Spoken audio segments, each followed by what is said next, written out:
বাংলাদেশের রোহিঙ্গাদেরকে পাসপোর্ট দেওয়া হচ্ছে প্রায় ৬৯,০০০ রোহিঙ্গাদেরকে। এমনটি গণমাধ্যমে প্রচার করা হচ্ছে। সৌদির রাষ্ট্রদূতের সাথে বাংলা সরকারের রাষ্ট্রদূতের কথাবার্তা কথোপকথন হয়েছে, তারা অঙ্গীকার করেছে খুব শীঘ্রই ৬৯,০০০ রোহিঙ্গাদেরকে তারা পাসপোর্ট দেবে, বাংলাদেশের নাগরিকত্ব দেবে।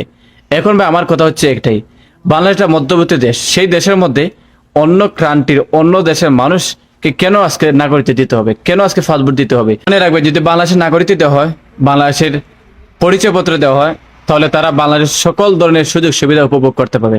সরকারি যত কিছু রয়েছে তারা এটা থেকে ভাগ নিয়ে নেবে।